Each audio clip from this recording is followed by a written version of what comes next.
அல்லேலூயா, அல்லேலூயா. சிலுவையை குறித்து தியானித்துக் கொண்டிருக்கிறோம். இந்த நாளில கூட சிலுவையிலிருந்து சில காரியங்களை நாம் பார்க்கலாம்.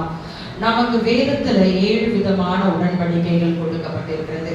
முதலாவது ஆதாமுக்கு கொடுக்கப்பட்ட உடன்படிக்கை, இரண்டாவது நோவா ஜலப்பிரளயத்துக்கு பிறகு கொடுக்கப்பட்ட ஒரு உடன்படிக்கை, மூன்றாவது ஆபிரகாமுக்கு கொடுக்கப்பட்ட ஒரு உடன்படிக்கை, நான்காவது மோசேக்கு கொடுக்கப்பட்ட உடன்படிக்கை, ஐந்தாவது தாவீதுக்கு கொடுக்கப்பட்ட இந்த உடன்படிக்கை. இந்த 5 உடன்படிக்கையும் நமக்கு கொடுக்கப்படவில்லை. ஆனால் அந்த உடன்படிக்கையின் ஆசீர்வாதத்தை சுதந்திரிக்கும்படியாக இயேசு கிறிஸ்துவின் மூலமாக நமக்கு 6வது உடன்படிக்கையாக புதிய உடன்படிக்கை கர்த்தர் நமக்கு கொடுத்திருக்கிறார். இந்த 6வது உடன்படிக்கை தான் நமக்கு இந்த வழியில நாம் தியானிக்கிற ஒரு காரியமாய் காணப்படுகிறது. 7வது உடன்படிக்கை அது நித்திய உடன்படிக்கையா இருக்கிறது. அது வருகையின் காலத்திலே கர்த்தர் நம்மோடு இருந்து செய்கிற காரியமாய் காணப்படுகிறது. இந்த நாளிலே கர்த்தர் நமக்கு ஆதாம் முதல் தாவீது வரைக்கும் கொடுக்கப்பட்ட ஒவ்வொரு உடன்படிக்கையும் அந்த நாளிலே கர்த்தர் செய்தார்.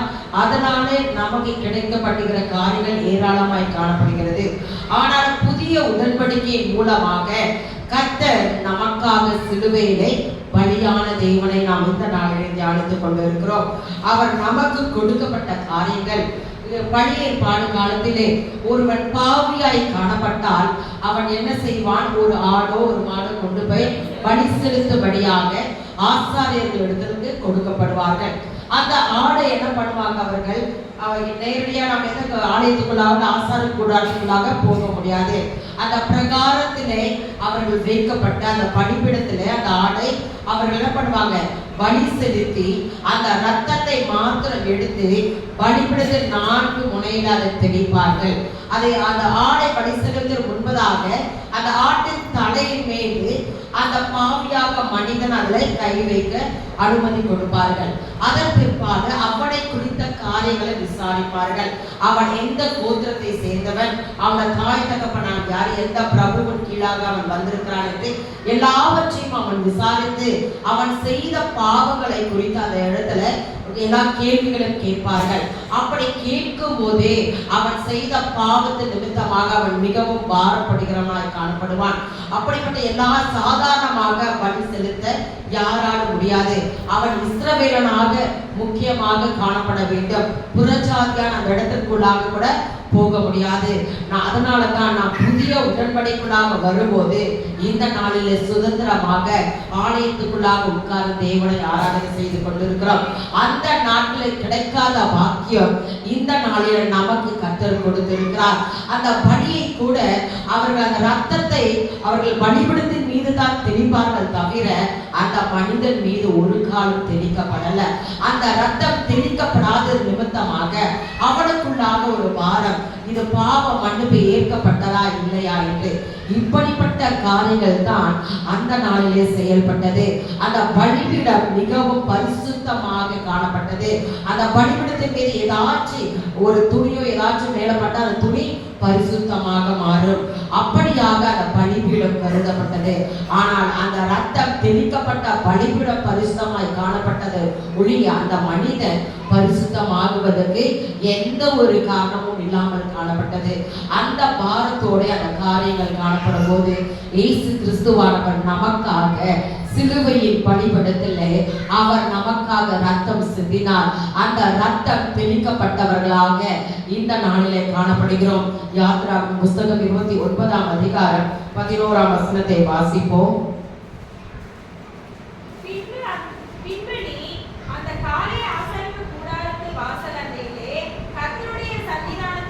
37 வாசி 29-37. 7 நாள் அளவும் பலிபீடத்திற்காக பிரயாசித்தம் செய்து அதை பரிசுத்தமாக்க கடவாய்.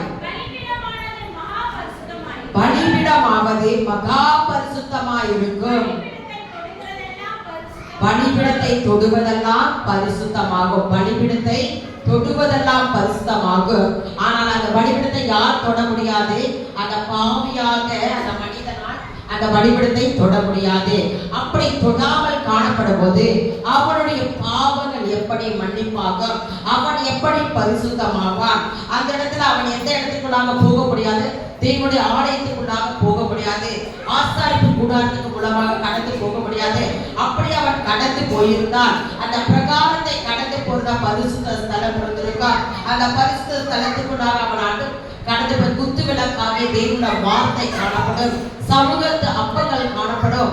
அதை நான் அந்த விருதுக்குள்ளாக நாம் இப்பொழுது கைப்பற்றி கொண்டிருக்கிற திருவிருது அந்த நாட்களே இல்லை. ஆசாரிகள் மாத்திரம் தான் அந்த சமூகத்தின் அப்பத்தின் விருதை அவர்கள் பகிர்ந்து கொண்டார்கள். அப்படிப்பட்ட காரியங்கள் ஒன்றுக்கும் அவன் பங்கு இல்லாதவனாய் காணப்பட்டவனாய் இருந்தான். மகா பரிசு ஸ்தலத்துக்குள்ளாக கண் போயிருந்தால் அங்கு பிதாவானவர் வீற்றிருப்பார். அதை அவர்கள் பார்க்கும்போது அவர் பரிசுத்தமாய் காணப்பட்டிருக்கலாம். ஆனால் ஒன்றுக்கும் அந்த நாட்களிலே இடமில்லாமல் இருந்தது. ஆனால் தேவ ஆட்டுக்குட்டியானவர் நமக்காக சிலுவையில சிந்தின ரத்தத்தினாலே இந்த நாளிலே நம்மை பார்த்து எதுவும் கேட்பதில்லை. நீங்கள் எந்த குலத்தை சேர்ந்தவர்கள், எந்த கோத்திரத்தை சேர்ந்தவர்கள் என்று நம்மை மற்ற புறஜாதியர்களை போல யாரும் கேட்பதில்லை. இந்த ஆலயத்துக்குள்ளாக வருவதற்கு எந்த ஒரு தடையும் காணப்படவில்லை. அது ரட்சிக்கப்பட்டவர்களும் கூட ரட்சிக்கப்படாதவர்களும் வருவதற்கு இந்த ஒரு இடத்தில் மாத்திரத்தான் எல்லாவித சுதந்திரமும் இருக்கிறது. அப்படிப்பட்ட தேவன் நமக்காக சிலுவையில காணப்பட்ட ஒரு 3 காரியங்களை குறித்து நாம் பார்க்கலாம். அந்த ஏறிகின்றார் பாடல 2ஆம் அடி தான் நான் பாட சொன்னேன். மிஞ்சும் விளக்கால் ஈட்டியை எடுத்து அந்த ஒரு சோல்ஜர் என்ன பண்ணாங்க, இயேசு கிறிஸ்துவை அந்த விழா எலும்பில குத்தின போது 2 காரியம் புறப்பட்டு வந்தது. முதலாவது ரத்தம், இரண்டாவது நீர். அவர் ஆவியை ஒப்பு கொடுத்து அந்த இடத்துல அவர் முடிந்தது என்று சொல்லும் போது ஆவி அந்த சரீரத்தை விட்டு பிரிந்து போனது. ரத்தம், ஜலம், ஆவி, இந்த 3 காரியமும் நமக்கு ஆவியானவர் இந்த நாளிலே என்ன வெளிப்படுத்தி கொண்டிருக்கிறார். நமக்கு அந்த ரத்தத்தினாலே ஒரு மீட்பை கொடுத்திருக்கிறார். மீட்பை பெற்றவர்கள் நாம் எப்படியாக காணப்படுகிறோம்? கர்த்தருடைய ரத்தத்தினாலே ஒரு மீட்பு, கர்த்தருடைய ரத்தத்தினாலே ஒரு விடுதலை. இந்த நாளிலே நமக்கு நோயிலிருந்து விடுதலை கொடுத்திருக்கிறார், பேயிலிருந்து விடுதலை கொடுத்திருக்கிறார், பாவத்திலிருந்து விடுதலை கொடுத்திருக்கிறார், சாபத்திலிருந்து விடுதலை கொடுத்திருக்கிறார், பாதாளத்திலிருந்தும் நமக்கு ஒரு விடுதலை கொடுத்திருக்கிறார். இப்படிப்பட்ட விடுதலையை அவர் சிலுவையில அவர் வெற்றி சிறந்தவராக நமக்கு கொடுத்தார். ஆவியானவர் நம்மை இந்த வழிய பரிசுத்தமாக்கும்படியாக அந்த ரத்தம் சிந்தப்படுகிறது. அந்த ரத்தம் சிந்தப்படுவதனால நம் மீது அது தெளிக்கப்படுகிறதாய் காணப்படுகிறது. நாம் எபிரேயர் புஸ்தகம் 10ஆம் அதிகாரம் 22ஆம் வசனத்தை வாசிப்போம். எபிரேயர் 10:22. துர்மனசாட்சி நீங்க தெளிக்கப்பட்ட இருதயம் உள்ளவர்களாயும் சுத்த ஜலத்தால் கழுவப்பட்ட சரீரம் உள்ளதாயும் உண்மையுள்ள இருதயத்தோடு விசுவாசத்தில் பூரண நிச்சயத்தோடு சேர கடவோம். நாம் எப்படியாக நாம் கிறிஸ்துவுக்குள்ளாக மீட்கப்படுகிறோம். அவரே எனக்காக சிலுவையில் அறையப்பட்டார், அவரே எனக்காக மீண்டுமாக உயிர்த்தெழுந்தார் என்ற விசுவாசம் நமக்குள்ளாக வரும்போது நாம் கர்த்தருடைய ரத்தத்தினாலே மீட்கப்பட்டிருக்கிறோம். அந்த மீட்பு நம்மத்தில வரும்போது நாம் ஞானஸ்தானம் பெறுகிறோம். அந்த ஜலமே அந்த இடத்துல நமக்காக ஊற்றப்பட்டது, அந்த ரத்தமே நமக்காக புறப்பட்டு வந்தது. அவர் அந்த ரத்தத்தை மற்ற பலிபீடமாக அந்த சிலுவையின் மீது அவர் தெளிக்கல, நம் இருதயத்திலே தெளித்திருக்கிறார். அந்த வசனம் துர்மனசாட்சி நீங்க அவருடைய ரத்தம் சிந்தப்பட்ட இருதயம் நமக்கு கர்த்தர் கொடுத்திருக்கிறார். அந்த ரத்தம் வேறு எந்த இடத்துல சிந்தப்படல, நம்முடைய இருதயத்துல அவர் நம்மை ஆளுகை செய்யும்படியாக, நம் பாவங்களை விடுவிக்கும்படியாக அந்த ரத்தம் சிந்தப்பட்டிருக்கிறது. ஒரு குற்ற மனசாட்சி நம்மிலே காணப்படாதபடி பழைய உடன்படிக்கையில அவர் குற்ற மனசாட்சியோடு அவன் கடந்து சென்றான். ரத்தம் அவன் மீது அது தெளிக்கப்படல. ரத்தம் சிந்துதல் இல்லாமல் பாவ மன்னிப்பு இல்லை என்ற ஒரு வாக்கியத்தின் அடிப்படையிலே பழைய உடன்படிக்கை காணப்பட்டது. ஆனால் அந்த ரத்தம் அவன் மீது தெளிக்கப்படும் போது அவன் பரிசுத்தமாவான் என்ற அந்த உடன்படிக்கை பழைய ஏற்பாடு காலத்தில் காணப்படல. ஆனால் இயேசு கிறிஸ்துவின் மூலமாக நமக்கு புதிய உடன்படிக்கையின் ஆசீர்வாதம், அந்த ரத்தம் நம் இருதயத்தில் தெளிக்கப்படும் போது ஒரு ஆசீர்வாதத்தை கர்த்தர் கொடுக்கிறவராய் காணப்படுகிறார். நமக்கு அந்த காலத்திலே காணப்படுகிறது போல ஒரு லேவியன் தேவைப்படல, ஒரு ஆசாரியன் தேவைப்படல, அநேக கேள்விகளை கேட்டு நம்மை புண்படுத்துவதற்கு ஒரு மனிதன் இடத்துல தேவைப்படல. நமக்கு கர்த்தர் இயேசுவானவர் எல்லாவற்றையும் வழிகளை விளக்கி கொடுத்திருக்கிறார், தடைகளை மாற்றி கொடுத்திருக்கிறார். நாம் எப்படியாக அந்த ரத்தத்தை குறித்து அது ஒவ்வொரு நாளும் எனக்காக இந்த ரத்தம் சிந்தப்பட்டது என்று நாம் நினைவு கூறும் போதே நம்முடைய எல்லா காரியங்களும் கர்த்தர் விளக்கி நம்மளை ரட்சிக்கிறவராய் காணப்படுகிறார். இந்த ரத்தம் எனக்காக சிந்தப்பட்டது, அந்த ரத்தத்திலே எனக்கு ஒரு பங்கு இருக்கிறது என்று நம்ம உணரும் போதே கர்த்தர் எல்லாவற்றிலிருந்து நம்மை விடுவிக்க வல்லவராய் காணப்படுகிறார். நாம் ஞானஸ்தானம் பெறுகிறோம். யாரால ஞானஸ்தானம் படுகிறோம்? பிதா குமாரன் பரிசுத்த ஆவியின் நாமத்தினாலே ஞானஸ்தானத்தை பெறுகிறோம். அந்த ஞானஸ்தானத்தை பெறும்போது நான் பரலோகத்துக்கு செல்வதற்கு முதல் படியை நான் கடந்து வந்திருக்கிறேன் என்ற ஒரு அடையாளம். அப்படிப்பட்ட ஒரு அடையாளம் நாம் ஒவ்வொருவருக்கும் தேவை. நாம் மகா பரிசுத்த ஸ்தலமாக இயேசு கிறிஸ்துவானவர் வீற்றிருக்கும் போது நமக்காக அவர் நம்மை இந்த வழியில் அழைத்திருக்கிறார். ஞானஸ்தானம் பெறுவதற்காக தடைகள் இருந்தால் தடைகளை முடிக்கும்படியாக தேவனிடத்தில் நாம் கேட்போமாக. அவர் நமக்காக சிந்தின ரத்தத்தின் மூலமாக மீட்பு கிடைத்தது. இரண்டாவது, அந்த ஜலம் புறப்பட்டு வந்தது. அந்த ஜலமே ஜீவ தண்ணீராக நம்மத்திலே அது காணப்பட்டு கொண்டிருக்கிறது. அந்த ஜலத்தினாலே நமக்கு காணப்படுகிற எல்லா துர்மன சாட்சியும் நீங்கும்படியாக மீண்டுமாக எபிரேயர் 10:22 வாசிப்போம். துர்மன சாட்சி நீங்க சுத்த ஜலத்தால் கழுவப்பட்ட பழையற்பாடு காலத்துல பாத்தீங்கன்னா அந்த இடத்துல எப்பொழுதும் ஜலம் நிறைந்த தொட்டி இருக்குமா. அந்த ஜலத்துல போயிட்டு யாராச்சும் அதை கழுவி கொள்ளலாம், ஆனால் கழுவதற்கு அந்த இடத்துல தடை உள்ளது. ஏனென்றால் ஆசாரிகள் மாத்திரதான் பலி செலுத்தி விட்டு அந்த தொட்டியை அவர்களாம் பண்ணுவாங்க, யூஸ் பண்ணுவாங்க.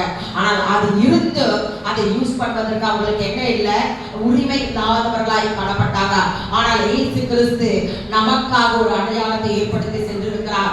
அவர் ஞானஸ்தானம் பெற்று நம்மையும் அப்படிப்பட்ட காரியத்துக்களாக கடந்து செல்லும்படியாக நமக்கு அவர் சொல்லிக் கொடுத்திருக்கிறார். அந்த இடத்துல தூப வர்க்கங்கள் காணப்பட்டது, குத்து விளக்குகள் காணப்பட்டது. எல்லாமே ஒவ்வொரு ஆவிக்குரிய வாழ்க்கைக்கு அடையாளமாய் பழைய உடன்படிக்கைகள் இருந்தது. ஆனால் அதற்கு நமக்கு சுதந்திரம் இல்லாதபடி இருந்தது. ஆனால் கர்த்தராகிய இயேசு கிறிஸ்துவின் மூலமாக வார்த்தையை யார் வேணாலும், தேவனுடைய வேதத்தை யார் வேணாலும் எடுத்து வாசிக்கலாம். அந்த வார்த்தையின் மூலமா ஆசீர்வாதத்தை பெற்றுக் கொள்ளலாம். நம்ம எல்லாவற்றுக்கும் கர்த்தர் நமக்கு இந்த வரை என்ன பண்ணிருக்காரு, ஒரு சுதந்திரத்தை கொடுத்திருக்கிறார். அப்படிப்பட்ட தேவனை நாம் எப்படியாக இந்த வேதத்தை எடுத்து நாம் யூஸ் பண்றோம். இஸ்ரவேலனாக இருக்க தேவையில்லை. நாம் புறஜாதியாய் காணப்பட்டாலும் எனக்காக என் தேவன் சிலுவையில் ரத்தம் சிந்தினார். எனக்காக தேவன் அந்த விழாவில் அதுக்கு இது ஈட்டி குத்தப்படும் போது அந்த நீர் புறப்பட்டு வந்தது.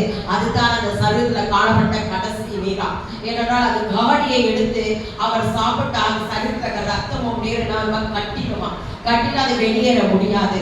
எலும்புகள் முறிக்கப்படுவதில்லை என்ற தேவ வார்த்தை நிறைவேறும்படியாக அந்த இடத்துல போய் எலும்புகள் முறிக்கலாம் என்று கடந்து செல்லும் போது கூட அந்த இடத்துல என்ன ஆகல, ஆண்டவர் மரித்தார் என்று அந்த ஒரு போர்ச்சவன் பார்த்தான். அவன் மற்றவன் துரிதமாய் இட்டி எடுத்து அந்த இடத்துல குத்தினவனாய் காணப்பட்டான். இது அவன் எந்த நோக்கத்தோடு அவன் குத்தினான்னு தெரியாது. ஆனால் இந்த இடத்துல கர்த்தர் நமக்கு கொடுக்கிற வெளிப்பாடு மீட்புக்காகவும் ரத்தமும் அவருடைய பரலோகத்துக்கு செல்வதற்கு அடையாளமாய் காணப்படுகிற ஞானஸ்தானத்துக்காக ஜலமும் நமக்காக புறப்பட்டு வந்தது. மூன்றாவதாக அவர் ஆவியை ஒப்பு கொடுத்தார். அந்த சரீரத்தை விட்டு ஆவி கடந்து போனது. அந்த ஆவியானவர் நம்மத்திலே வரும்படியாக அவர் உயிர்த்தெழுந்த உடனே தன்னுடைய சீஷர்களை அடித்து என்ன பண்ணாரு, ஊதுகிறவனாய் காணப்பட்டார். பரிசுத்தாவை பெற்றுக்கொள்ளுங்கள் என்று சொன்னார். ஆனாலும் கூட அவர்கள் அதை பெற்றுக்கொள்ள உடனடியாக அவர்கள் பெற்றுக்கொள்ளல.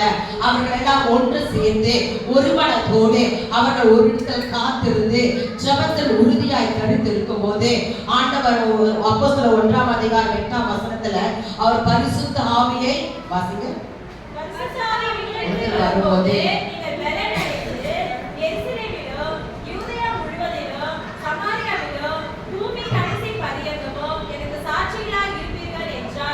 அப்படியே சாட்சியா இருப்பீர்கள் என்று சொன்னாங்க. அந்த 1ஆம் அதிகாரத்தை அவர்கள் பெற்றுக்கொள்ளல. அதன் பிற்பாடு தாயாகிய மரியாள் மற்ற சீஷர்கள் ஒரு 120 பேர் எல்லாரும் கடந்து சென்று அந்த இடத்துல அவர்கள் எல்லாரும் ஒன்று கூடி இருக்கும் போது கர்த்தருடைய அபிஷேகம் பரிசுத்த ஆவியானவர் பெருங்காற்றாக அக்கினியின் நாவாக அவர் மத்தியிலே வந்து அமர்ந்தார். அது நிமித்தமாக அவர் பற்பல வார்த்தைகளை பேசும்படியாக யோபுவின் தீர்க்கதரிசியின் தீர்க்க தரிசனம் அந்த இடத்துல நிறைவேறும்படியாக கர்த்தர் காரியங்களை செய்தார். அதுபோல நமம் கூட அவருடைய சமூகத்திலே நாம் காத்திருக்கிறவர்களாக ஒருவனப்பட்டு காத்திருக்கிறவர்களாக ஜபத்தில் உறுதியாய் தடுத்திருக்கும் போது பரிசுத்த ஆவியானவரோட அபிஷேகத்தை நாம் பெற்றுக் கொள்வோம். அவர் அன்று ஆவியை ஒப்பு கொடுத்தார். அந்த பரிசுத்த ஆவியானவர் நம்மை தேற்றும்படியாக வருகிறார். அதே 2ஆம் அதிகாரத்தில் அப்போஸ்தலர் 2ஆம் அதிகாரம் 38ஆம் வசனத்தை வாசிப்போம். பேதுரு அவர்களை நோக்கி நீங்கள் மனம் திரும்பி ஒவ்வொருவரும் பாவ மன்னிப்புக்கு என்று இயேசு கிறிஸ்துவின் நாமத்தினாலே ஞானஸ்தானம் பெற்றுக் கொள்ளுங்கள். அப்பொழுது பரிசுத்த ஆவியின் வரத்தை பெறுவீர்கள். இதற்கு பரிசுத்த ஆவியின் வரத்தை பெறுவதற்கு நாம் ரட்சிக்கப்பட்டு ஞானஸ்தானம் பெற வேண்டும். இந்த 2 அடிப்படை காரணம் இருக்கும் போதுதான் பரிசுத்த ஆவியானவர் நம்மத்திலே அவர் அசைவாடுவார். அந்த வரத்தை கர்த்தர் நமக்கு கொடுக்க வல்லவராய் காணப்படுகிறார். அதுல 6ஆம் அதிகாரம் 3ஆம் வசனத்தில் அப்போஸ்தலர்ல பரிசுத்த ஆவியானவர் 6ஆம் அதிகாரம் 3ஆம் வசனம், ஆதலால் சகோதரரே பரிசுத்த ஆவியும் ஞானமும் நிறைந்து நற்சாட்சி பெற்றிருக்கிற 7 பேரை உங்களில் தெரிந்து கொள்ளுங்கள். இது ஒரு விசேஷமான காரியத்துக்காக ஆட்களை தேர்ந்தெடுக்கிறாங்க. எப்படிப்பட்ட ஆட்களை தேர்ந்தெடுக்கிறாங்க? பரிசுத்த ஆவி பெற்றவர்களாகிய நற்சாட்சி உடையவர்கள் ஆகிய 7 பேரை தேர்ந்தெடு. அப்ப ஏதாச்சும் ஒரு நல்ல காரியத்துக்கு ஆட்களை தேர்ந்தெடுக்க வேண்டுமானால் அவருடைய பேசிக்கான என்ன தேவை? பரிசுத்த ஆவியின் வரம் தேவை. அந்த பரிசுத்த ஆவியின் வரம் உள்ளவர்களை தான் கர்த்தர் தெரிந்து கொள்வார். நாம் அந்த ஆவியின் அபிஷேகத்தை பெற்றுக் கொள்ளும்படியாக நாம் விரும்ப வேண்டும். அந்த பரிசுத்த ஆவி என்னிலே இருக்கும்போது நான் எப்படியாக காணப்படுவேன்? நான் அவரை போலவே காணப்படுவேன். என் முகம் தேவ தூதரின் முகத்தை போல காணப்படும். அதே அதிகாரத்தில் ஸ்தேவானை குறித்து வாசிக்கலாம். அந்த இடத்துல 6ஆம் அதிகாரம் 15ஆம் வசனத்தை வாசிப்போம்.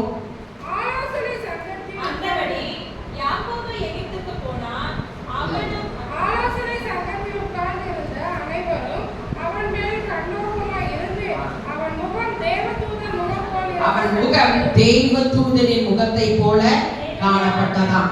அப்படிப்பட்ட ஒரு அபிஷேகம் அந்த ஸ்தேவானிலே காணப்பட்டது. அப்படி இருந்ததினால தான் 7ஆம் அதிகாரம் 55ஆம் வசனத்தை வாசிப்போம். அவன் பரிசுத்த ஆவியினாலே நிறைந்தவனாய் வானத்தை அண்ணாந்து பார்த்து தேவனுடைய மகிமையும் தேவனுடைய வலது பாரசத்தில் இயேசுவானவர் இருக்கிறதை கண்டான். போதும். இந்த இடத்துல பரிசுத்த ஆவியானவன் அபிஷேகம் ஸ்தேவானிடத்தில் இருந்த போது அவன் கண்டறியப்பட்டு மறிக்கும் தருணத்தில் காணப்படும் போது அவன் யாரை பார்த்தான்? இயேசுவானவரை பார்த்தான். பிதாவுடைய மகிமையை, தேவனுடைய மகிமையும் தேவனுடைய வலது பாரசத்தில் இயேசுவானவன் இருக்கிறதை காண்கிறான். காண்கிற ஒரு அனுபவம் நமக்கு கிடைக்கும். பிதாவையும் அவருடைய ஒரே பேரான குமாரனையும் காண்கிற ஒரு அனுபவம் பரிசுத்த ஆவியானவர் நாமத்தில் இருக்கும் போது நமக்கு கிடைக்கும். அப்படி இருந்ததினால தான் அவன் என்ன சொல்லுகிறான்? அவன் கர்த்தராகிய இயேசு கிறிஸ்து சொன்னது போல மற்றவர்களுக்கு மன்னிக்கிற ஒரு அனுபவம் உள்ளவனாக அந்த இடத்துல காணப்பட்டது. அந்த மன்னிப்பை கொடுக்க நமக்கு பரிசுத்த ஆவியானவர் தேவையாயிருக்கிறது. பிறர் நமக்கு எப்படியாக காணப்பட்டாலும் அவன் இவர்கள் செய்வது என்னதென்று அறியாமல் இருக்கிறார்கள் என்று எப்படி சிலுவையிலே இயேசு கிறிஸ்துவானவர் சொன்னாரோ அதே வார்த்தையை இந்த ஸ்தேவானவன் சொல்லுகிறான். கல் எரியப்படுவது சாதாரணமான விஷயம் அல்ல. அந்த கல் எந்த இடத்துல படுன்னு தெரியாது. அது சிறிய கல்லா பெரிய கல்லா தெரியாது. அதனால ரத்தம் வருகிறதா, உள்ள இருக்க எலும்புகள் உடைகிறதா என்று தெரியாது. அப்படிப்பட்ட ஒரு தருணத்திலே அவன் பரிசுத்த ஆவிக்குள் நிரப்பப்பட்டவனாய் காணப்படும் போது ஒரு தரிசனத்தை பார்க்கிறான். வானத்தை அண்ணாந்து பார்க்கும் போது பிதாவானவர் பரலோகத்தை திறக்கிறார். நமக்கு அப்படிப்பட்ட நிலைமை வர வேண்டும். பிதாவானவர் நமக்காக பரலோகத்தின் கதவுகளை திறந்து நம்மை பார்க்கும்படியாக வலது பல பாரிசத்தினால் இயேசு கிறிஸ்துவானவர் காணப்பட்டதை அந்த காட்சியை கண்ட ஸ்தேவானை போல நாமும் காணப்பட வேண்டும். பரிசுத்த ஆவியின் அபிஷேகம் நம்முடைய ஆவிக்குரிய வாழ்க்கை மிகவும் முக்கியமாய் காணப்படுகிறது. அதை ஒருவனை உணர்வுள்ளவனாக ஒவ்வொரு காரியங்களும் செய்யும் போது கூட அதை உணர்த்துகிறதாய் காணப்படும். எந்த விஷயத்திலும் நாம் எப்படியாக கையாளுகிறோம், எல்லாவற்றுக்கும் ஆலோசனைகள் மற்றவர்கள் சொல்வார்கள். அந்த ஆலோசனை நாம் செய்வதற்கு நம்முடைய இருதயம் இடம் கொடுக்காது.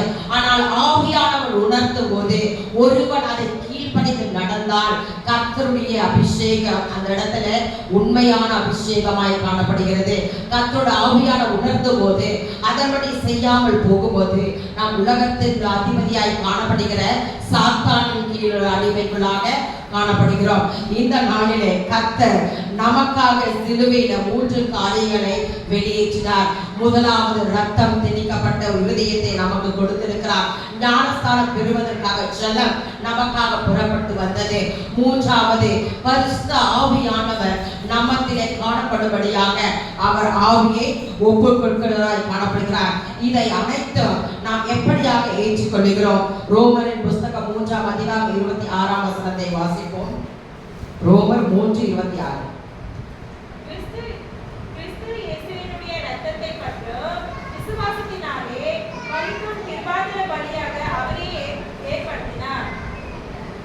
அதை திரும்பி வாசிங்க. கிறிஸ்து இயேசுவினுடைய இரத்தத்தை பற்றும் விசுவாசத்தினாலே பரிசுத்த கிருபாதார பலியாக அவரை ஏற்படுத்தினார். கிறிஸ்து இயேசுவுடைய இரத்தத்தை பற்றி விசுவாசத்தினாலே. இப்ப இவ்வளவு மெசேஜ் கேட்டாலும் அந்த வார்த்தை மீது விசுவாசம் இல்லைன்னா அதற்கு என்ன இல்லையா? பலனே கிடையாது. கிறிஸ்து இயேசுவுடைய இரத்தத்தை பற்றும் விசுவாசத்தினாலே பலிக்கு கிருபாதார பலியாக அவரையே ஏற்படுத்தினார். இப்படிப்பட்ட காரியம்தான் நாம் விசுவாசம் உள்ளவர்களா இருக்கும் போதுதான் கர்த்தர் இந்த வழியில சொல்லுகிறார், நாம் எவர்களை நாம் மன்னிக்கிறோமோ அவர்கள் மன்னிக்கப்படுவார்கள். எவர்களுக்காக நாம் விண்ணப்பம் செய்கிறோமோ அவர்களுடைய காரியத்தை கர்த்தர் இடப்படுவாரா, அதை நிறைவேற்ற வல்லவரா இருக்கிறார். அந்த காலத்துல ரத்தம் தெளிக்கப்படாதவர்களாக அவர்கள் பரிசுத்தமாகல. ஆனால் ரத்தம் இருதயத்தை தெளிக்கப்படும் போது நாம் பரிசுத்தமாகிறோம். நம்மை தொடுகிறவர்களும் பரிசுத்தமாகுவார்கள். எப்படி பலிபீடத்தை தொட்டால் பரிசுத்தம், பலிபீடத்தை மீது போய் வைக்கிற எல்லா பொருட்களும் பரிசுத்தமாகிறதோ அதன் மூலமாக இயேசு கிறிஸ்துவின் ரத்தம் நம் மீது தெளிக்கப்பட்டது நிமித்தமாக இதோ நான் பரிசுத்தமாய் காணப்படுகிறேன். என்னை தொடுகிறவன் பரிசுத்தமாய் இருப்பான். என்னை சார்ந்தவர்கள் பரிசுத்தமாகும்படியாக கர்த்தர் ஒரு வழியை ஏற்படுத்தி தருவார். எல்லாரும் இந்த வழியில நம்மை நாம ஒப்பு கொடுப்போமா? அந்த ரத்தம் தெளிக்கப்படும்படியாக அந்த நாளிலே தெளிக்கப்பட்டது. ஆனால் அதன் பிற்பாடு நான் எப்படியாக காணப்படுகிறேன்? ஆவியானவருடைய அபிஷேகம் எனக்குள்ளாக இருக்கிறதா? இதோ நான் ஞானஸ்தானம் பெறுவதற்கு முன்பதாக எப்படி காணப்பட்டேன்?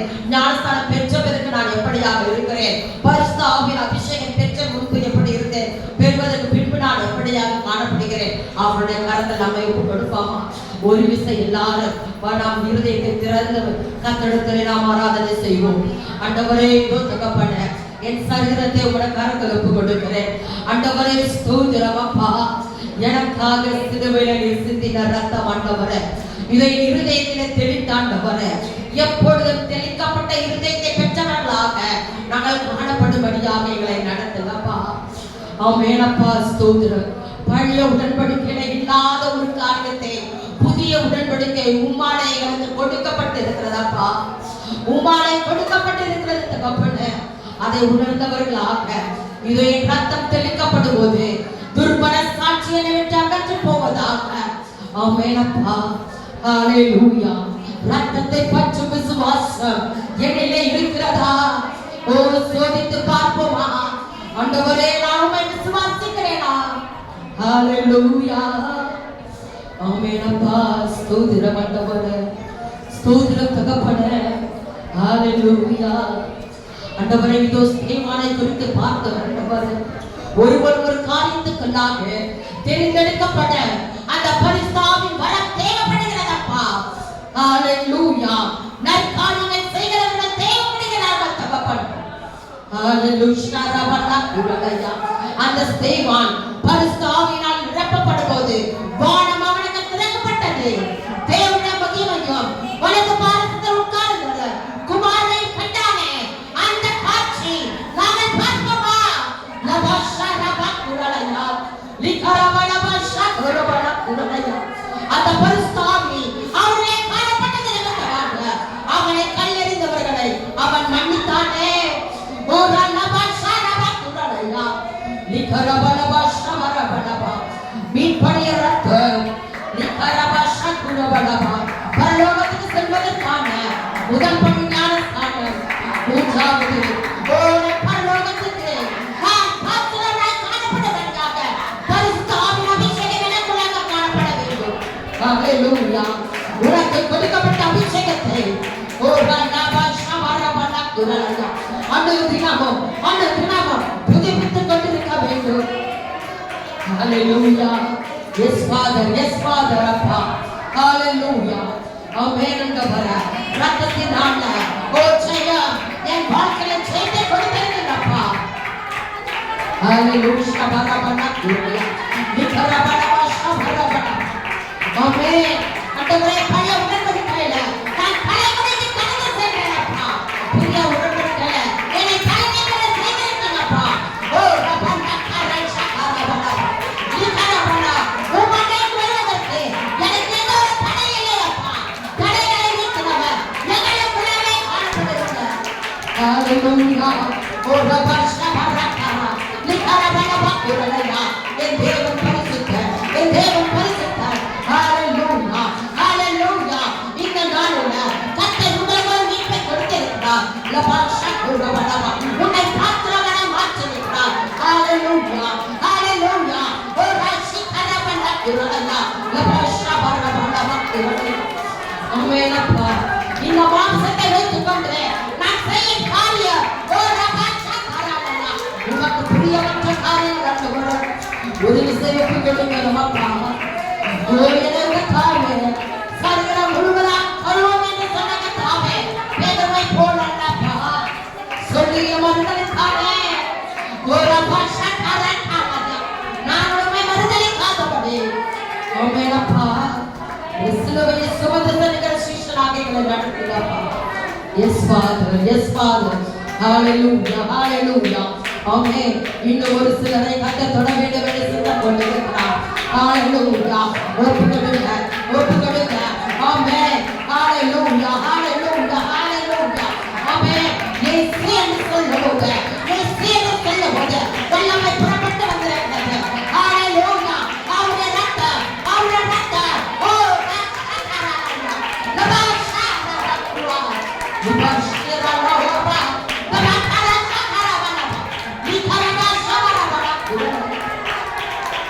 நன்றியப்பா, நன்றியப்பா. ஓ ரபா குரலையா லிகரபலபா ஷபரபா குரலையா. விலையின் உணவை திருக்குறேன்.